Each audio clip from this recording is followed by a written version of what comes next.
রোদ রোদ দেখে হয়তো ভাবছেন যে বারবার নিম্নচাপের পূর্বাভাস দেওয়া হচ্ছে, তা কি আদৌ সত্যি হবে?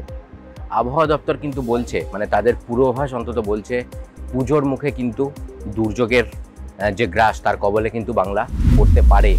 এমনকি যে নিম্নচাপ তা কিন্তু 25শে সেপ্টেম্বর, মানে আজ মহালয়ার আর কয়েকটা দিন পরেই কিন্তু তার রীতিমতো চোখ পাকিয়ে বাংলার উপকূলের দিকে, উড়িষ্যার উপকূলের দিকে কিছুটা ধেয়ে আসতে পারে। তবে তার গতিপ্রকৃতি কী হয়, কোন দিকে সে বাঁক নেয়, সেই দিকে আমাদের নজর থাকবে।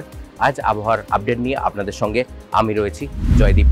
সকাল থেকেই কিন্তু কলকাতার বিভিন্ন ঘাটে ঘাটে মহালয়ার যে তর্পণ তা চলছে এবং মোটের ওপর আকাশ পরিষ্কারই রয়েছে। কলকাতার যে তাপমাত্রা তা গত 24 ঘন্টায় বৃষ্টি যেহেতু অনেকটাই কম হয়েছে, তার ফলে কিন্তু সেই তাপমাত্রা কিছুটা গ্রাফ তার বেড়েছে। তার 30-এর ওপরেই কিন্তু বর্তমানে সর্বোচ্চ তাপমাত্রার যে গ্রাফ সেটা রয়েছে। অন্যদিকে সর্বনিম্ন তাপমাত্রা সেটা কিন্তু ওই 25-26-এর আশেপাশে ঘোরাফেরা করছে। জলীয় বাষ্প বেশি থাকার কারণে আর্দ্রতাজনিত অস্বস্তি কিন্তু থাকছে। বৃষ্টি যে সময়টা হচ্ছে সেই সময়টাই কিন্তু সেই আর্দ্রতাজনিত গরমের হাত থেকে কিছুটা হলেও রেহাই পাওয়া যাচ্ছে। মহালয়ার সকাল থেকে আবহাওয়ার যে কথা আপনাদের বলছিলাম, মানে এই রোদেলা আকাশের ছবি দেখে যদি মনে হয় যে আজ বৃষ্টির পূর্বাভাস নেই, তাহলে কিন্তু কিছুটা ভুল হবে। তার কারণ সকালের পর থেকেই, দুপুরের পর থেকেই কিন্তু কিছুটা আকাশ রূপ বদলাবে, তেমনটাই বলছে আলিপুর আবহাওয়া দপ্তর। তার ফলে সন্ধ্যের দিকটায় বিক্ষিপ্তভাবে বৃষ্টি কলকাতা এবং তার আশপাশের এলাকাগুলোতে হতে পারে। একই সাথে বিক্ষিপ্তভাবে বৃষ্টি কিন্তু সোমবার এবং মঙ্গলবারও থাকছে। হাওড়ার পাশাপাশি হুগলি এবং এদিকে উত্তর 24 পরগনা উপকূলবর্তী যে জেলাগুলো রয়েছে সেখানেও কিন্তু বৃষ্টির একটা সম্ভাবনা থেকে যাচ্ছে। তবে কলকাতায় ভারী বৃষ্টির পূর্বাভাস আগামী 72 ঘন্টার মধ্যে নেই। কিন্তু ওই যে বলছিলাম আপনাদের, বঙ্গোপসাগরে পরপর কয়েকটা সিস্টেম তৈরির পূর্বাভাস কিন্তু ইতিমধ্যেই পাওয়া গিয়েছে।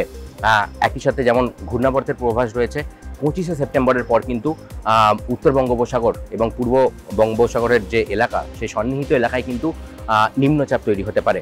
তা আগামী 48 ঘন্টা, মানে 25 তারিখের পরের 48 ঘন্টার মধ্যে কিন্তু সেটা গভীর নিম্নচাপের রূপ নিতে পারে এবং তারপর ধীরে ধীরে তা বাংলা এবং উড়িষ্যার উপকূলের দিকে এগিয়ে আসতে পারে। তার ফলে কিন্তু মানে পুজোর শুরুর সময়টাতেই, মানে চতুর্থী থেকে সপ্তমী, এই সময়টার মধ্যে কিন্তু বিক্ষিপ্তভাবে বৃষ্টির পূর্বাভাস থাকছে। তবে ভারী বৃষ্টি কিন্তু হতে পারে উপকূলবর্তী জেলার দিকেই।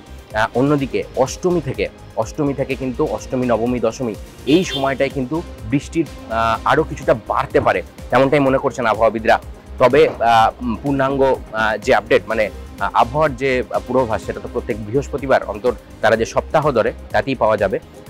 আসছে যে বৃহস্পতিবার, সেই দিন কিন্তু একদম দিনক্ষণ ধরে ধরে কোন সময় কতটা বৃষ্টি হতে পারে সেই আপডেট কিন্তু আপনারা পেয়ে যেতে পারেন। তবে দক্ষিণবঙ্গের কথা আপনাদের বলছিলাম, তার মানে এরকমটা একদমই ভাবার নেই যে উত্তরবঙ্গে বৃষ্টি হবে না। উত্তরবঙ্গে গত কয়েকদিন উত্তরবঙ্গের মানুষ, মানে মূলত পার্বত্য এলাকার যে সমস্ত লোকজন রয়েছেন তারা তো বটেই, নিচের দিকের যে জেলাগুলো রয়েছে সেখানে কিন্তু প্রবল বর্ষণ দেখেছে।